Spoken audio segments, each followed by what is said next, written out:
Welcome, everyone, to the latest edition of Real Talk, where we put the real timely talk of real estate to test. We've got the CEO of T360, Jack Miller, and of course, our esteemed CEO of Metrotex, Justin Landon. Guys, thanks for joining us in this special edition at lunchtime. Jack, you have been a busy man in our industry for many, many years. And, why don't you tell the people first what T360 does and why it's so prevalent that we're having you sit here and talk to us today? Yeah, thank you for that kind introduction. So T360 is a research and management consulting company dedicated to residential real estate brokerage. We're about 40 people, and Okay. most of us come from practice. I was in practice. I ran an independent brokerage in Austin, Texas with some partners and owned franchises in the Keller Williams network and came through that particular franchise system, but then have been consulting, for almost 2 decades now. And most of our people look like that. They look like, they were owners, they were operators, they ran Sure. MLSs, brokerages, associations, and they have decided to continue to do that work just with other people's companies in a consulting or advisory capacity. So we do a lot of different things for the industry. I think for the listeners of this podcast, what I would tell people is we're extra smart people who like doing real estate stuff if you ever have projects you need to do. So a lot of people call us and say, hey, I know I need to do something, but I just don't have the horsepower. So we have horsepower to do that. We do publish 2 books a year. We publish our annual trends report, which is in its 20th edition. Awesome. I think next to NAR, we are the most published company in the industry. We publish more research than everybody else. And do that regularly. We also publish the Real Estate Almanac, which is a comprehensive listing of real estate companies, MLSs, associations, the top 200 leaders in the industry, all the corporations, the publicly traded companies. So we do a very comprehensive index of all the companies in the space every year, and that comes out middle of the year typically. So that's our publications, and we host some events. We just do a lot of different industry work. And part of our perspective for this podcast is obviously this has been a really dramatic time for the industry. And I'm not just talking about the last 2 weeks or 30 days, but really the last couple of years have seen a lot of change in the industry. And so we've had a lot to study and a lot of perspective to lend to, what's happening and why things are happening and where we think things are going. No one has a perfect crystal ball, but there are some trends that kind of indicate to us where we think the industry is headed. Jack, I broke my crystal ball 3 years ago. So, and I'm not going to glue it back together anytime soon. But that's why when we've obviously seen a lot of M&A consolidation talk, both in, big brokerage brands, smaller brokerage brands, regional and different things. And of course, the Rocket acquisition of Redfin, I picked up the phone and I called Justin and I said, dude, and yes, that's how I talk to him. I said, who do you know that we can get on that can help our members understand why this is happening and how we got here? And of course, Justin said, let me reach out to Jack. So Justin, maybe kind of lead us off on how we can get some of this, crucial information to our members right now who are having a lot of dialogue, and we want to make sure they understand where it's all coming from. Oh, we can't hear you. You'd think we'd be done with that by now. You think our computers would automatically detect when we're muted and just unmute, because our mouth. That'd be great. I'll also make a note that, T360, of course, has done a lot of work with Metrotex. We're a customer and appreciate that partnership that Jack and his team is doing. They're working on a project for us right now, actually. But, when Ashley asked me that question, my first thought was to reach out to T360 and Jack in particular. I think what I'm hearing a lot from our members and just the industry at large is, as you said, the last few years, a lot's been happening and it's been amortized out over those 3 years, if you will.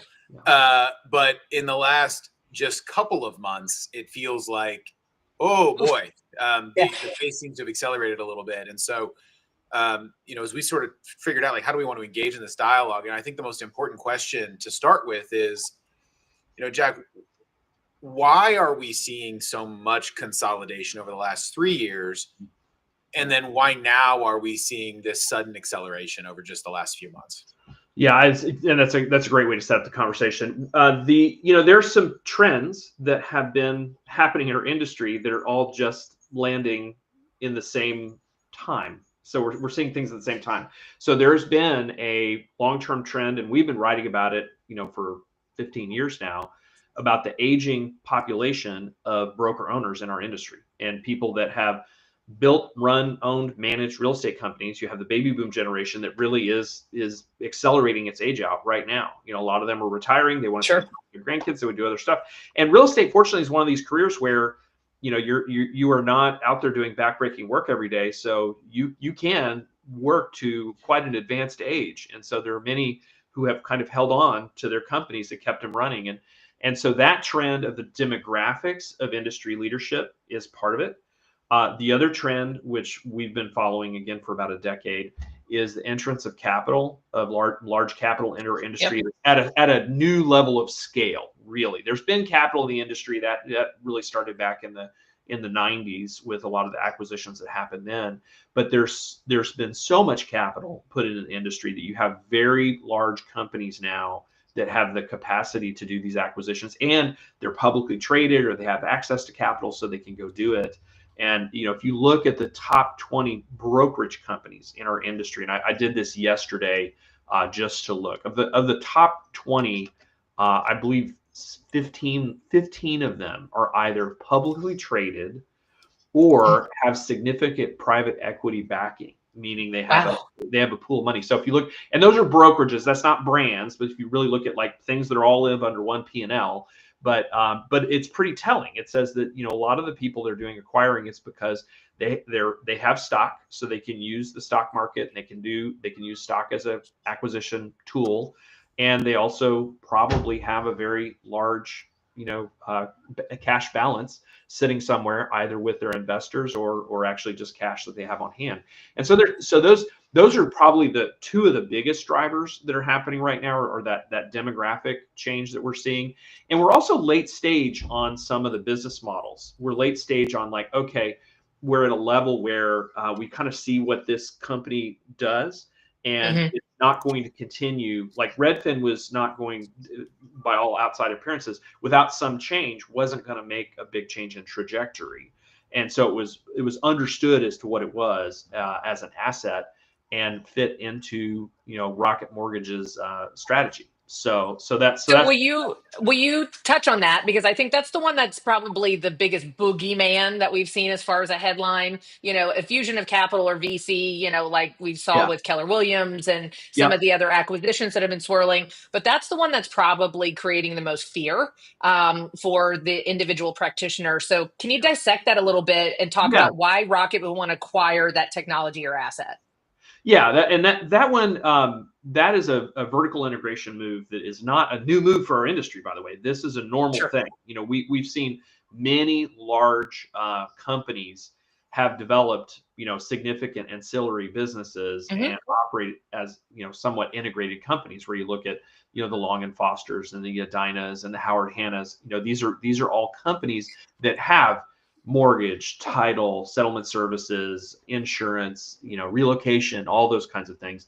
And Rocket is just a very, very, very large version of that on the finance side, where they're driven on that side.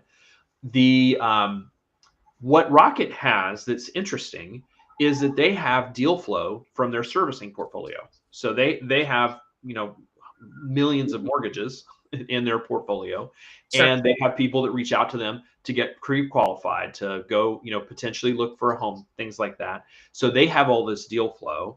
And the Redfin acquisition, you look at the Redfin model, and I know they've made some changes to have more of the independent contractor, what we think of as the traditional real estate model.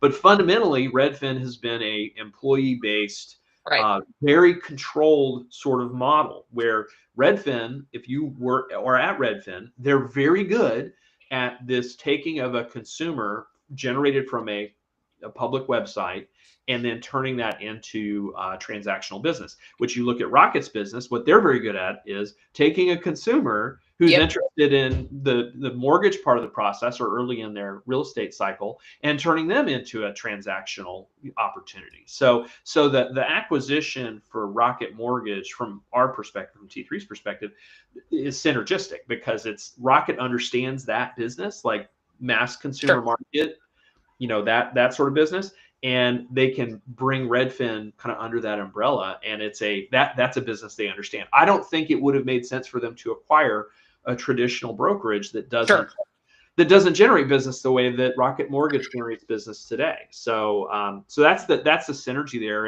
and just also to kind of like settle the nerves of the agents that I know may listen to this podcast.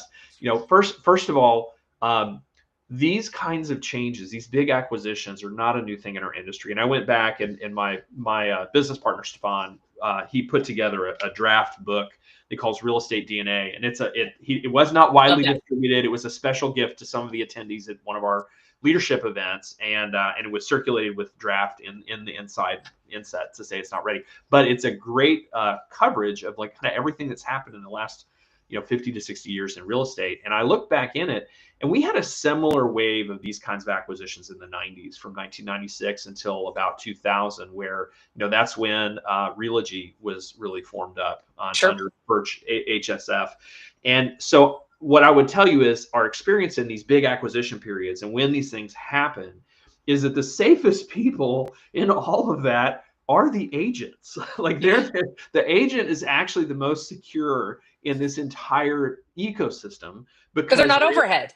Because they're not overhead. They're working directly with the customer. They're responsible for sales. Most agents are generating business from the people that already know, like, and trust them. They're working with their networks. They're out in the communities. They're doing those kinds of things.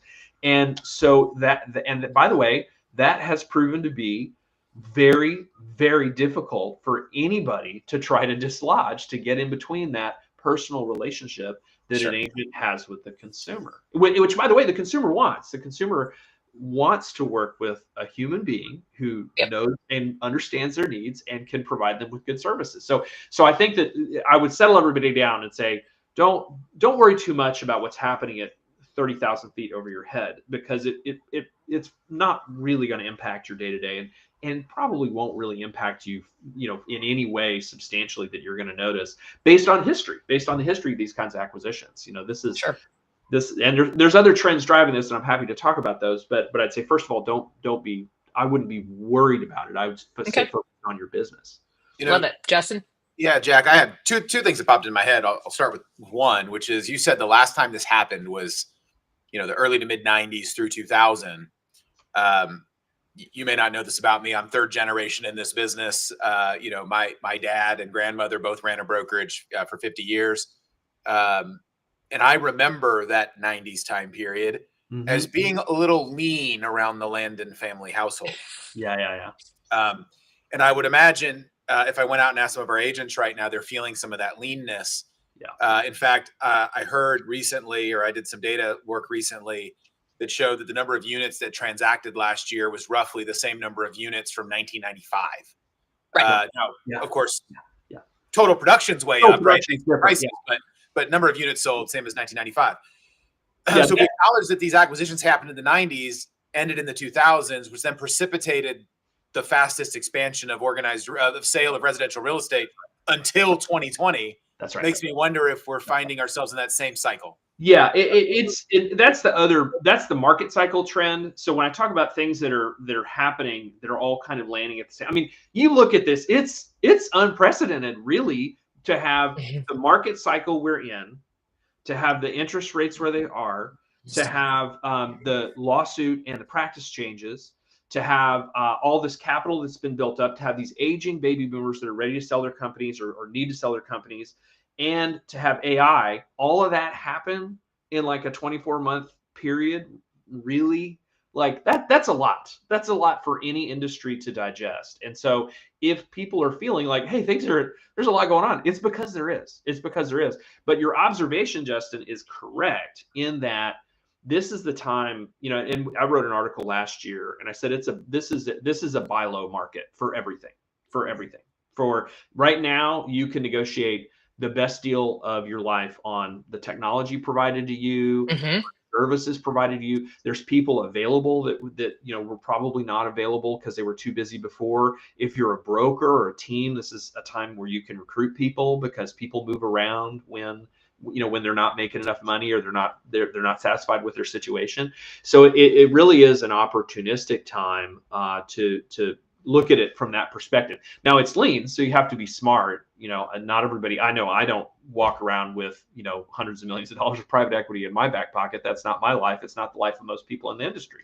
So you have to be Jack, smart. I wouldn't be on here right now with you if I Yeah, had that in my back yeah, pocket either. yeah, yeah, So no, but it is. And thank you, Julie Jones, for tuning in. Julie is one of our prize affiliates that does so much for, our industry. And she's been a part of companies where she's seen a lot of acquisition and consolidation on the affiliated businesses side. And so I think that's something that we have to know, but we are seeing that even on that side too, and in the title business and in the mortgage business and all of those things. And Jack, I think that's really helpful to hear. When there is more time and people aren't as busy transacting units and volume and everything, they can have a more strategic approach as to yep. what their 2, 5, 10-year plan is with their business strategy. For sure. Justin, do you have something else to? Yeah, I had another thought, which was this Rocket Redfin deal, and I want to make sure I phrase this in a way that doesn't show any favoritism. But I'll say it the only way I can think to, which is that for years I have thought that Redfin on the tech side had, if not one of, certainly the strongest tech stacks for a portal, kind of bar none. Yes. And it's so interesting to me that, yes, it's a vertical integration. Yes, it's a partnership for like-minded companies that acquire leads the same way. It is, at least also by my observation, just the two best tech stacks, and potentially in their respective business units that are now possibly teaming up. And I think that's part of that reticence too. It's like, oh crap, it's not just an integration play. It's not just like businesses. It's also just two really strong technology implementations. And how will if those things integrate really well, where does that lead to a market share perspective? Yeah. I think it's a valid observation. Is that Redfin, I think, in the brokerage space, unparalleled with their execution of the technology that they put together. Yep. They did an incredible job. But you also have to say, well, if the tech was so good, why wasn't the business profitable, right? So because this is not a tech-driven industry. It is a tech. Right. Tech is a factor in how we become more productive as agents, and how we become more efficient as agents and brokers. It isn't the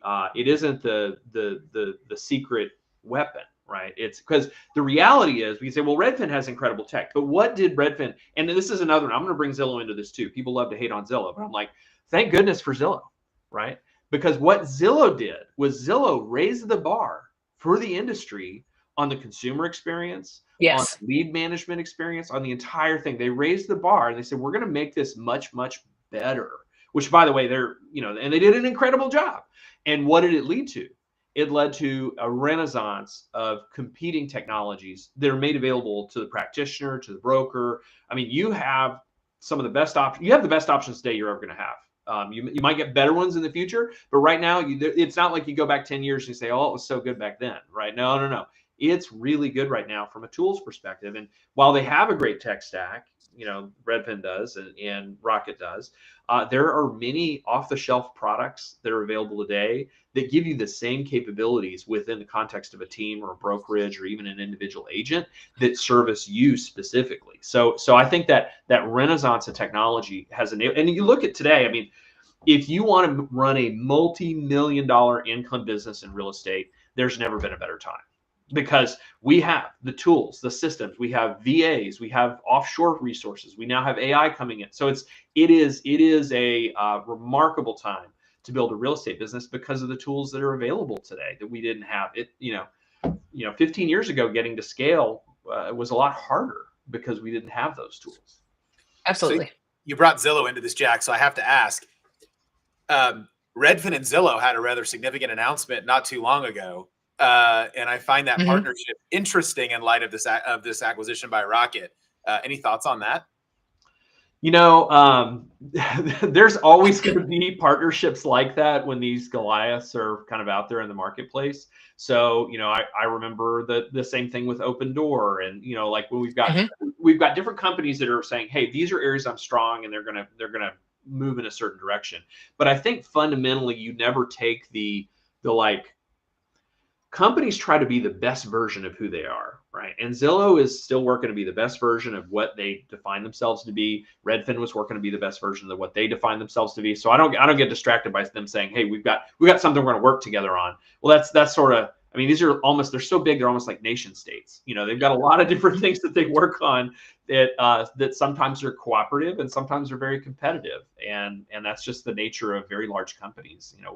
We find we talk to the bigger companies. When we talk to smaller companies, they're very concerned about what their competitors are doing, right? They're very concerned. And that's one of the things that we have to kind of take out of them is like, stop being so worried about what the person next door is going to do.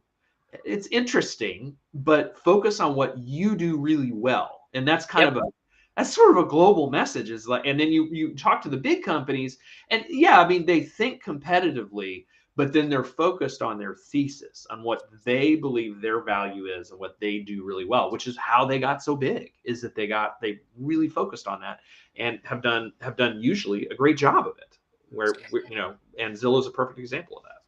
So I'm going to give us a pat on the back really quickly because obviously from the Realtor organization, which is why we're putting on this podcast, because MetroTex has really drilled down and tried to focus on what can we do best. We're in in the North Texas footprint, we have a regional MLS. And so, we have a lot of neighboring partners that to your point, it's like we have great relationships with our partners all around, but we have had a history in North Texas to get distracted about what each other's doing and not really just focus on what we do best. And so with Justin's leadership, and being with us officially a year now, I know his beard wasn't that gray when we hired him, Jack. I just want to throw that out there. But officially a year, and what we've really focused on and with his leadership, was we're going to focus on what MetroTex does best. We are going to serve our membership, our brokerage community. He went out into the brokerage community. The first 90 days, that was his goal, was what can we do to be an extension of you and to serve and support you and figure out what we need. That informed our decisions, right? Not what we think we should do, not what we should do to be a good competitor or anything else. It was, what does our consumer, which was the brokerage, and then obviously our individual members, what do they need us to be? And so we've gone through, a shift in our strategic plan and what that looks like. And I'm really proud of the direction that we've come in just a year to be able to do that and embrace, what that looks like.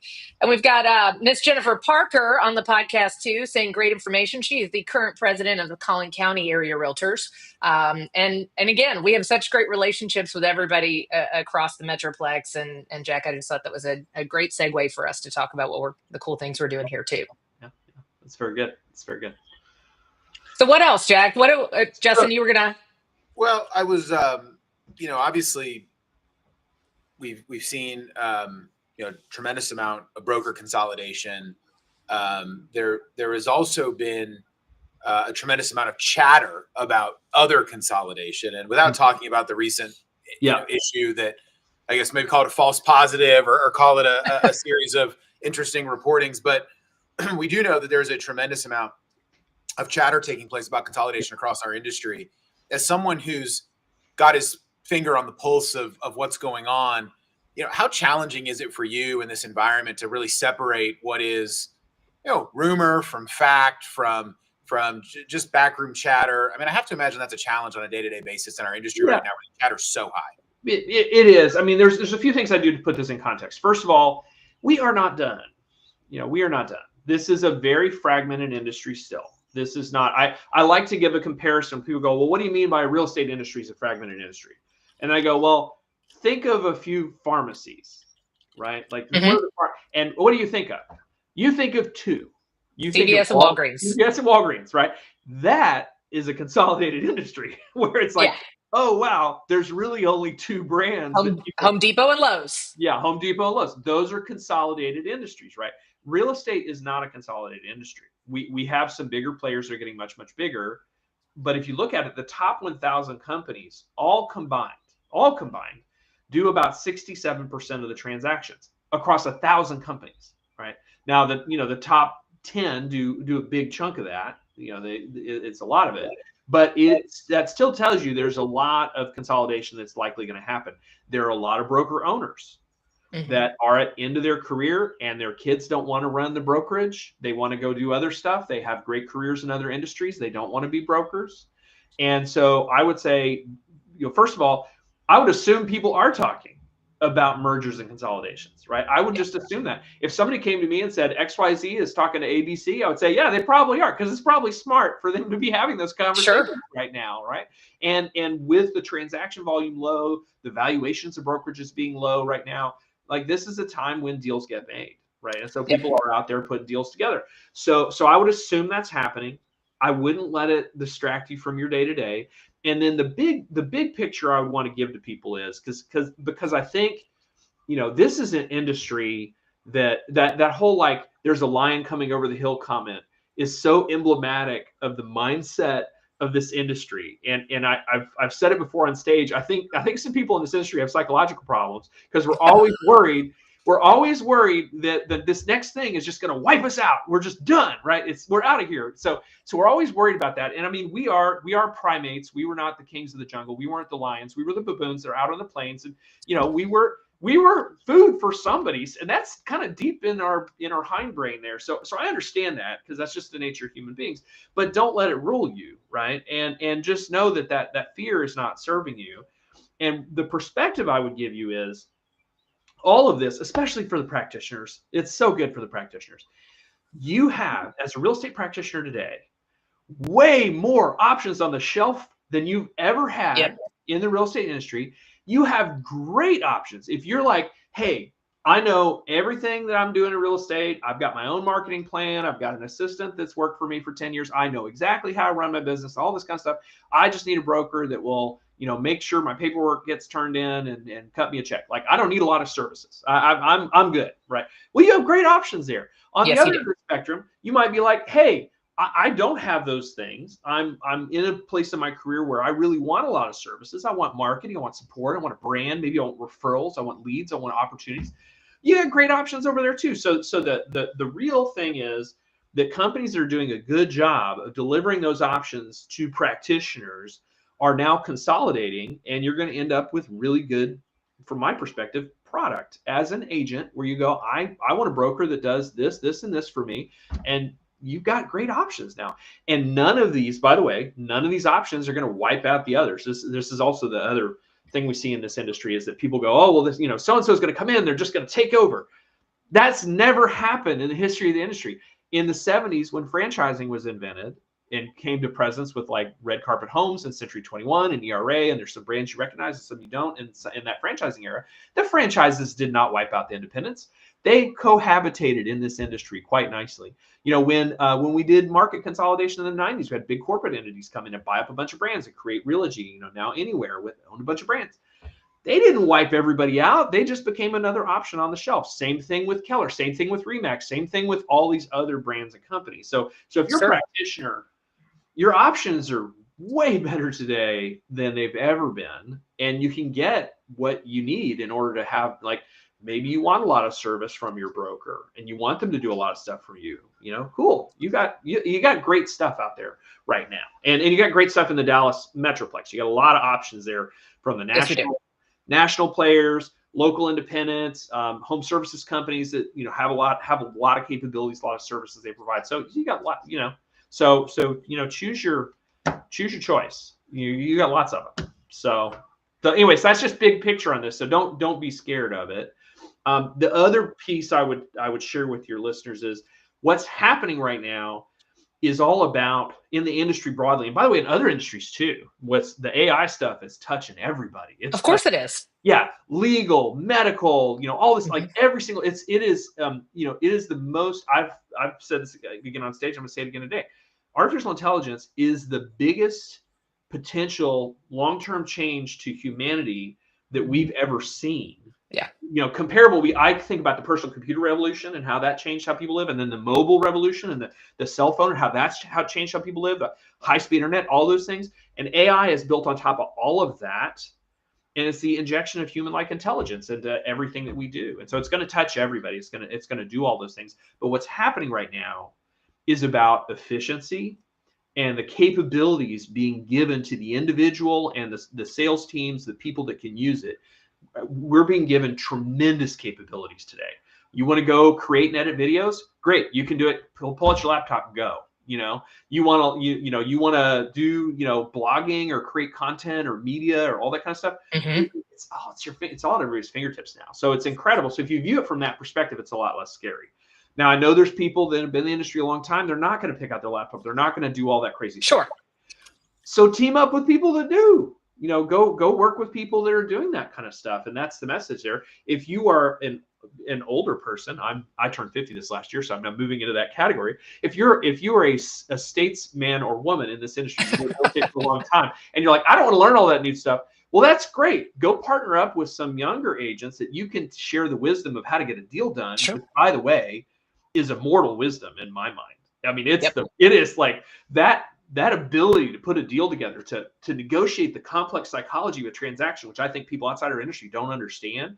That is the magic. That is actually what real estate people do really well, is they handle all that stuff. So you're going to teach that. Those youngsters that are maybe really good with the computers, they're not good at that stuff, because that requires wisdom and some scars and some battles you've gone to. So anyway, so my point is still opportunity, even if you're like, I'm not going to learn all that AI stuff, or I'm not going to do this, I'm not going to do that. Some of it you're not going to have to learn because it'll just come to you. And the other part is partner up with people or go work with people that are doing that stuff, and you'll get the benefit of it without you don't have to drive it, right? You can just be part of it.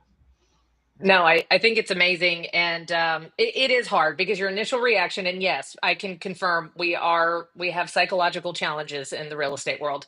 Now, I also think that's our superpowers, because we have to perform psychological evaluations in every transaction. To your point, AI can only go so far with dealing with interpersonal skills and different things like that. They sure can help. Make sure, hey, just I'm having this dialogue with Captain so-and-so, and he's kind of a pill. I'm responding to his email, and here was the email. This is my response. Do you think I'm accurately responding to his needs? Yeah. That's using AI Absolutely. to help me build and craft the best message possible to interact with my client. Now, that doesn't remove me from it. I still need to feed it. I still need to give it prompts. I still need to teach it what I'm looking for. Jennifer, you will learn AI, I promise you, and I'll help you. But it's those tools. So instead of me spending 2 hours sitting here and dissecting and going back and forth, I have now taken 3 minutes to accurately craft a perfect message for my client or for a cooperating agent. And that is huge, because my time, we need to start thinking about it. My time's worth $500 an hour. It's expensive. Right. But why am I doing work that artificial intelligence for $15 a month can do for me? It's not even talking about an hourly wage anymore. Those are the things that we need to continue to leverage and figure out what we can do there. Plus, here's the other thing, Jack. I don't know if you're aware, realtors don't like to read a lot. I am aware of that. You are aware. Justin loves sending me T360's reports, and they're phenomenal. And then my favorite thing to do is put it into ChatGPT or something else and help me, give me a summary, pull out the chunks and the highlights. And that doesn't replace reading an entire report or a briefing, but heck, it gets me informed really, really fast on things that I need to be knowledgeable about. And so there's a way to do it no matter what age group you are. But let me link this back to our industry conversation about consolidation, just so that everybody understands the perspective of it. So what we're doing right now in the industry is about efficiency, which means, and efficiency is, and I'm talking about how many transaction coordinators do you need to manage 2,000 transactions? Yep. And where, 10 years ago, it might have been, 5 that you'd have to have employed full time. You properly equip them with the tools today and good AI and things like that, it might be 1, right? And so it's that kind of, so if you're in sales or you're building a sales organization or a brokerage, that's the way to be thinking right now, because that's what is these consolidations are part of that, where they're saying, look, if we can centralize, and you look at the companies that have been doing this and go, okay, well, this is a major big deal, right? If you're opening a brokerage, if you're a very enterprising entrepreneur today, and you're opening a brokerage or running a sales team, right? You know, the traditional thing is, well, you'd open an office and you'd hire a few people and you'd have some staff and things like that. Well, the new models, plural, look more like, oh, it's a national company with centralized tools and centralized support with Right. you know, some big capital behind it so they can keep refreshing it and do more stuff and make changes. And that's leading to like, well, do you need, you know, 200 managers in an organization? Maybe you don't. Maybe you need 10. You know, Yeah. maybe you know, so your resource needs are very different. And this consolidation is allowing that to happen. And do we need as many physical offices? I mean, I think we all learned during COVID. Maybe not, you know, and there's already been a trend of less and less office space in this industry. So those things are factoring into these consolidations, where you'll have companies that'll look and say, look, we can consolidate and then make that whole thing really efficient. And by making that whole thing really efficient, what does it do? It drives up the profitability. That's what it does. And I think that's the point that I was going to make right there. We'd be remiss if we just didn't highlight the biggest, you know, elephant in the room, and the razor thin margins in the brokerage world now.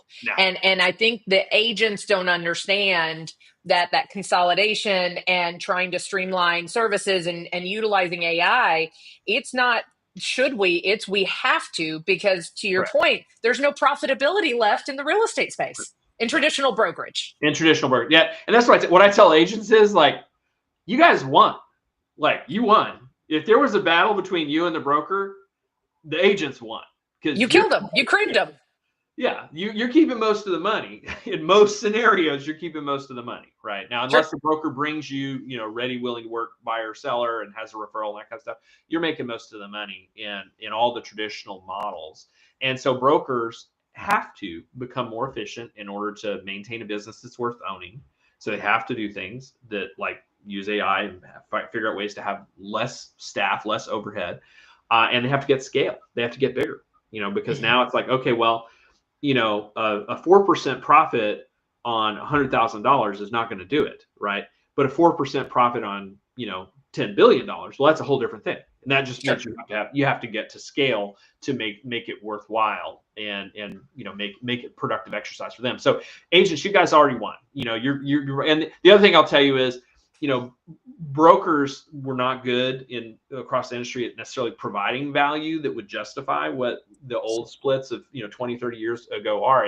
And agents just, you know, got wise to that and had more competing options, better options, and now are in the catbird seat as far as I'm concerned. So the agents on this call, you're in the best position of everybody with all this consolidation stuff that's happening, and lean into it. You know, grow your business while everybody is saying it's terrible and saying things, you know, like, oh, the market's really low. Like, let them complain. That's fine.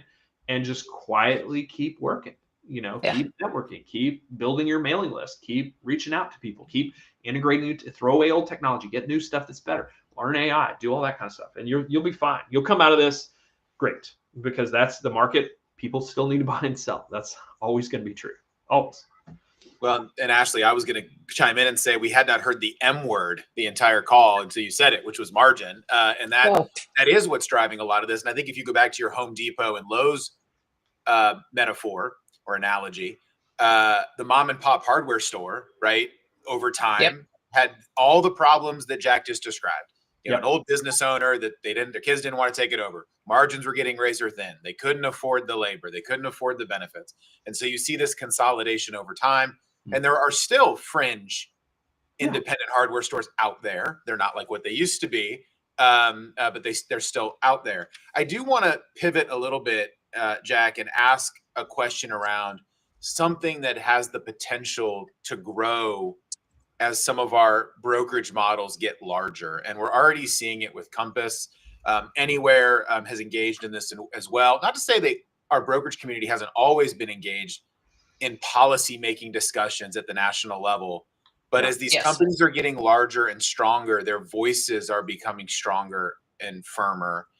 And the level of engagement of Compass and Anywhere and other brands in national policy making Zillow's emergence as a policymaker in state legislatures where they're currently lobbying many of us.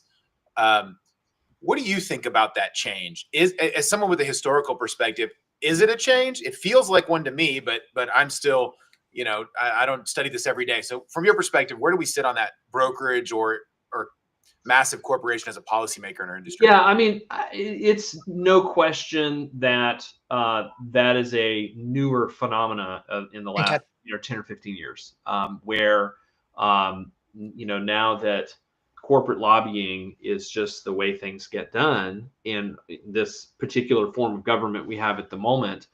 It's not surprising that big companies are choosing to hire. They're hiring lobbyists. They're going to Washington. They have their own initiatives and issues and things that they're trying to get done.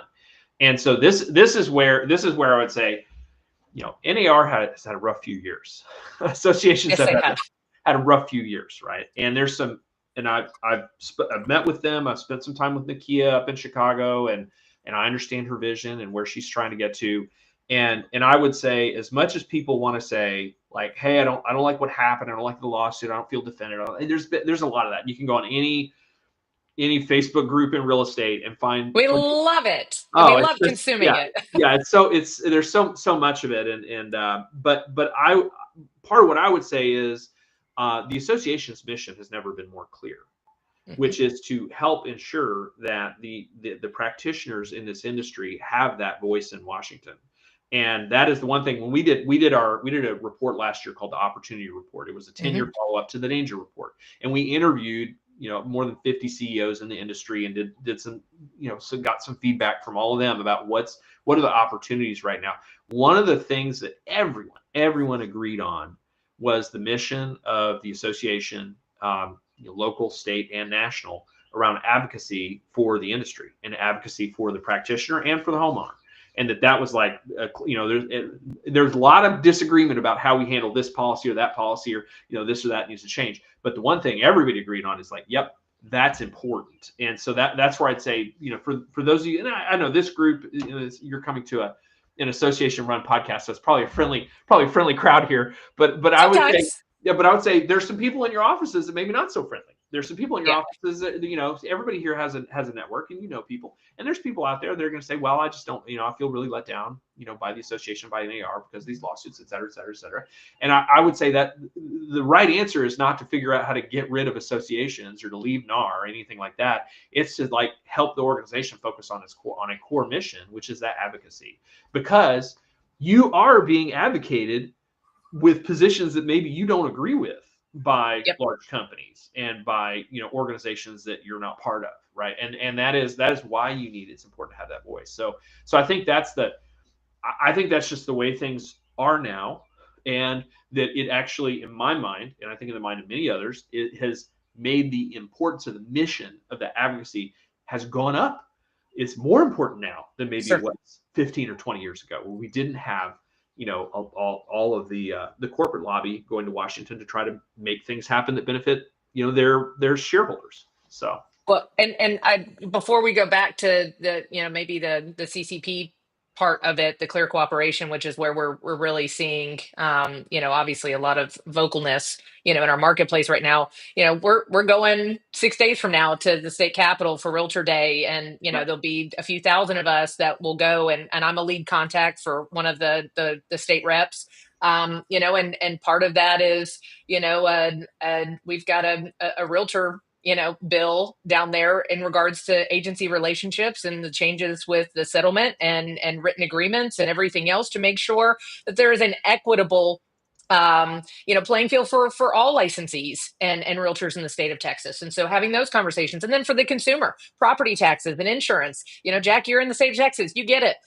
Both of those things are really, really tough right now. And so, all those conversations that we're having with, local municipalities and state officials right now is around how can we provide relief for the average homeowner and consumer and tenant, because this is not a charity. Everybody passes on, and having those. We just finished all of our candidate interviews for our first round, and having conversations with city councils and school districts and taxing authorities and all of those things. And so, and that's what our members don't see us do. And so we're doing a better job of being vocal at, especially at the local level, of the advocacy piece that we do on their behalf. We want to do all the cool stuff and help provide technology and resources, but it's our job to make sure that we get into those rooms so our voices are heard, and that does travel to the state and to the national capital. So just kind of wanted to put that out there. But going back to Justin and his conversation though.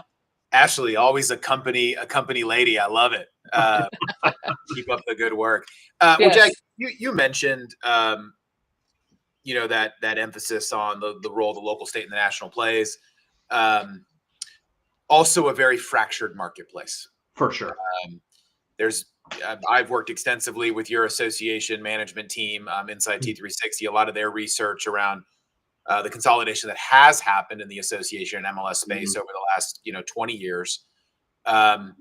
Interestingly, as we've been watching all of this brokerage consolidation around pressures of margin and things like that, almost every association in MLS right now is experiencing, at best, a flatlining of revenues, and in many cases starting to see some modest decline in revenues.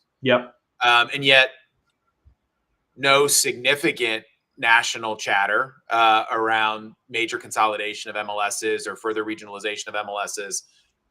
Not a whole lot of chatter around association consolidation. From your perspective, what do you think that landscape looks like over the next 2 to 5 years? Well, we've been following this for a while. I mean, Stefan's been writing about it in the Trends Report for decades, and so have we. And the reality is that the association mergers are hard. Like they're harder because there's more local politics involved. There's more like They're personal. They're personal. It's like this is our little area, and we have governance and domain over this area, and that's the little area over there. You stay over there, we stay over here, right? So there's that piece of it. Where we have seen a lot of progress is on the MLS side, where the right now, and I don't know the stat, it's probably in some of the numbers that our team shared with you, Justin, is that it's like 85% of the practitioners are served by the top 20 MLSs. So there's some really big MLSs that are servicing a lot of people, and guess what? Their services are better. They have a better cost for their subscribers, things like that. So we've seen the MLS side of the organized real estate has become a little more business minded, and I'd say that's thematically what we're trying to drive into the conversation in the association world. Is like, we need to think about the association as not as a business, but using our business thinking and using the thinking of what is best, what is the, like, let's put our territorialism and our wanting to have control over things aside, or wanting to run things aside, and say, what is the best thing from a business person's perspective in this situation for the members? Like, what gets them the best value, the most services, a defensible value proposition where people go, I'm not complaining about having to join the association. They're saying, I want to be a member of the association. How do we create that value? And it's that business thinking. The MLS has kind of got there. The ones that have gotten there because they really are in a direct service kind of business, where the MLSs are under a little bit more daily usage and scrutiny than the associations are. So it's a little more tactile. But that's what needs to drive the conversation in the association side. It's still going to take time to happen, because candidly, we're waiting for people to retire. We're waiting for political situations to either resolve or arise that enable conversations about these mergers. There are, and by the way, T360 and our team, we're not like, hey, every small association should be rolled up into some bigger thing. That's not, we don't believe that. A lot of times the small remote association that's out in rural Texas, is a lot of these, they're actually very valuable to their members, because they're not going to drive 2 or 3 hours into town. But where the conflicts come up are in the large metropolitan areas, where you maybe historically have, I know, Dallas-Fort Worth area has 5, 6 associations. There's a lot. Yeah, a lot more. Okay, more. So I know it's a lot. There's 5 or 6 I can think of off the top of my head, but there's a lot of them, and the members do business across that entire marketplace. Which, thank goodness for Netris, it makes it easier on that side. But it doesn't make sense from what organizations do I join, and they all kind of provide some redundant, similar services. So those are the markets where it's the most challenging, where it's like, okay, Do we really need 6? And by the way, we're not the only people to suffer from this. The chambers of commerce have this problem too. I think you guys similarly in the Dallas Fort Worth market have half a dozen chambers of commerce, because they're chapter based organizations, and they opened and they've run and they're kind of historical in nature. And it takes a lot of conversations to say, hey, we're gonna shut down this chapter and merge it with this other one, because it'll be better. We'll have a better networking. And I would say, from my perspective, that in these metro areas, bigger is better, because you're networking with more realtors that way. You have more opportunities for referrals that way. You can meet people through association activities that are across the entire metroplex. So I know agents, they drive 2 hours to service a listing.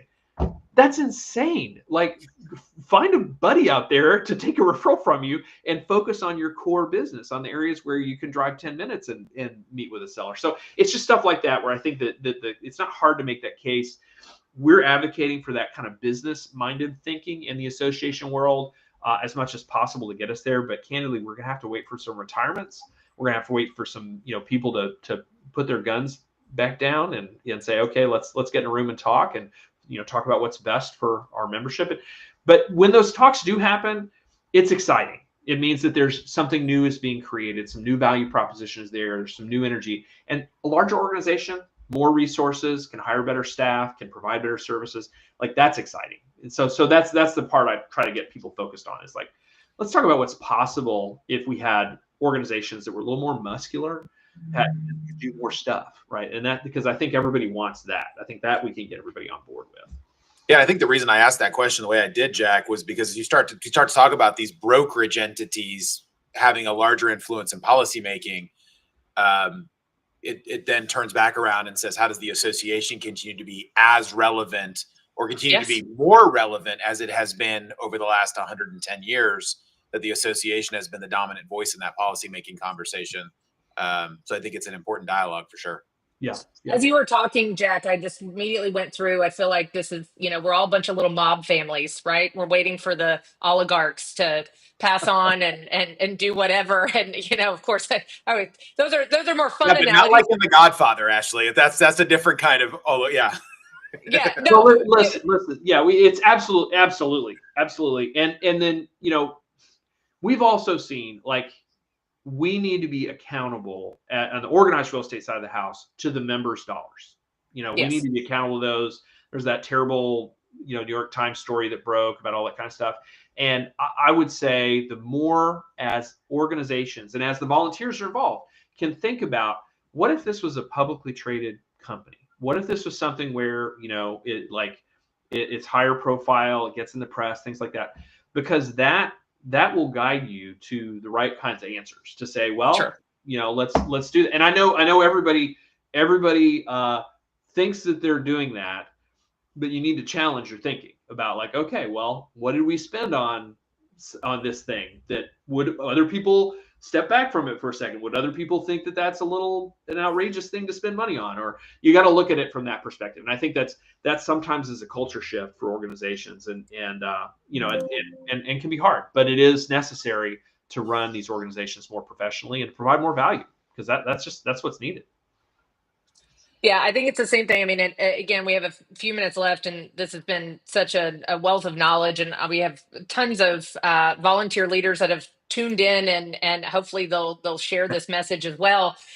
But I know that's really what we've been digging in and talking about this last year, and we had that, obviously, the opportunity with Justin and a fresh set of eyes to come in and really do that analysis of, does this touch a swath of our membership? Who is this benefiting? And let's really look at, are we getting the return on the investment for a large portion of our membership? And then there's always opportunity. Investing in our volunteer leadership is also very crucial, because, like you said, Jack, we need those voices and those advocates, across the local, state, and national marketplaces, where we've got lobbyists all over the place that are speaking for us. So also investing in our volunteer leaders is still something that we do, but we have to be business minded. It can't be a one-track lane of how we're spending and what services we're providing. And so we've gotten more tactical. Again, that's why Justin looks so distinguished now with his facial hair. I think we've rolled out a member benefit, like the last 6 months, a new member benefit every single month, that's already built in and complementary with their membership, because that was huge. We wanted them to turn around and go, I not only I have to be a member of the realtor organization, because look at all the things that they do with their buying power and being able to subsidize, technology and resources that I wouldn't even be able to do. And half of our membership are independent brokers. They don't have the buying power, Yep. like these larger companies. And so we've really tried to make sure we turn that, prism and around just a little bit, and make sure that we are being a good fiduciary to our members and to this organization. And I'm really proud of the things that we've done, with Justin in the last year. So, Justin. Yeah, so we're almost out of time, but I have to ask Jack to prognosticate just a little bit. So, oh, that's a big word, Justin. I love it. It's a $5 word. That's a $5 word. Yeah. So, let's accelerate. 5 years from now. Obviously, we're seeing consolidation now. Do you think 5 years from now or 10 years from now that we look like an industry that you say is do you think we're a consolidated industry a decade from now or not? I think we'll be much more consolidated than we are today, simply because those trends are demographic in nature, and it's becoming. It takes a lot more management talent today to run a profitable real estate brokerage than it did 25 years ago. Just because of the margins and the profitability of brokerages. And so there's not as many people that can do it well. And so you're going to have consolidations sheerly just from talent. Like, oh, well, I need a really talented, if I'm going to run a highly profitable brokerage that's worth running, I need a talented team to run it, which means you need a bigger company so you can, afford to pay for that level of executive and make the investments in technology and AI that need to be made. So we are going to be consolidating. That was the principle that T360 was actually, when Stefan and I started working together, that was the organizing principle for us. We believed that the industry would consolidate, and as companies got bigger, their needs would become more sophisticated, thus justifying a larger management consulting company that could do a lot of different things for our clients, which we do. So if you look, 15 years ago, most consultants, it was kind of mom and pop, but it was okay because it was a mom and pop industry. There's a lot of mom and pop stores. Well, now we have these bigger companies. They need a lot more stuff. So that was the principle that we bet our company on, and I think it's coming out to be true. So I think we will be more consolidated. I think you'll see, we're not going to be a Coke and Pepsi or a Lowe's and Home Depot industry. I don't think that's going to happen. The barrier to entry is very low. Sure. And so, but I think there will be less of the large companies that we might think of traditionally, and more that are aligned under singular brands. And I think that's just the nature of it. Doesn't mean you can make a great living a lot of ways in this industry. You can still be independent and make a great living.